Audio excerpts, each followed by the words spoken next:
রাজধানীবাসী গলার কাঁটা হয়ে উঠেছে ব্যাটারি চালিত অটোরিকশা। তাদের উৎপাতে অতিষ্ঠ জনজীবন। এসব অটোরিকশার কোনো লাইসেন্স না থাকায় সঠিক পরিসংখ্যান নেই প্রশাসনের কাছে। আর অদক্ষ চালকদের কারণে প্রায়ই ঘটছে দুর্ঘটনা। তবুও বাধ্য হয়ে অনিয়ন্ত্রিত এই রিকশায় জীবনের ঝুঁকি নিয়ে চড়তে হচ্ছে নগরবাসীকে। বিস্তারিত সঞ্জয় অধিকারী রিপোর্টে। শিয়া বাটার ও ভিটামিন সমৃদ্ধ লিলি বিউটি সোপ, তারুণ্যময় উজ্জ্বল ত্বকের জন্য। গলি থেকে রাজপথ, যেদিকেই চোখ যায় অটোরিকশার রাজত্ব চলছে।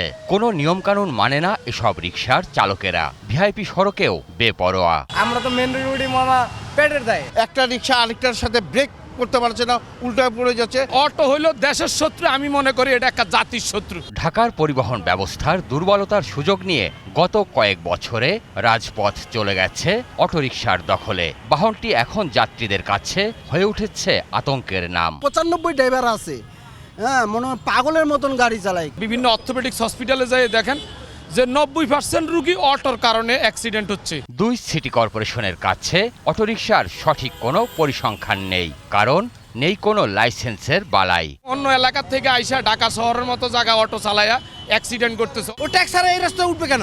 আর কোন নাম্বার আছে?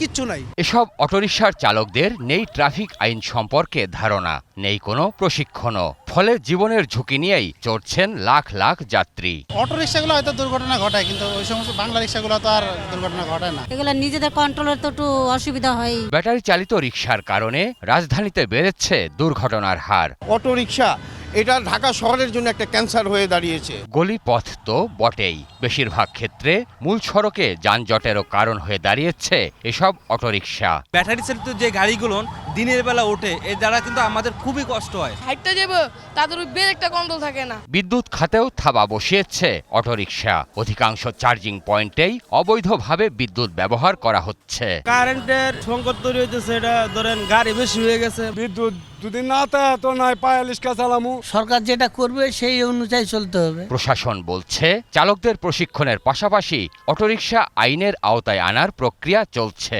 আমরা আশা করছি আগামী 3 থেকে 4 মাসের ভিতরে এগুলি যদি আমরা পেয়ে যাই, তাহলে আপনার যে রিক্সাগুলি দেখছেন তখন আমরা কমাইতে পারবো। এখন যদি আমরা কমাতে যাই তার মাত্র তো একটা অল্টারনেট একটা দিতে হবে। বেপরোয়া গতির এই বাংলার টেসলার উপদ্রব থেকে মুক্তির দাবি নগরবাসীর। সঞ্জয় অধিকারী, 21 টেলিভিশন, ঢাকা।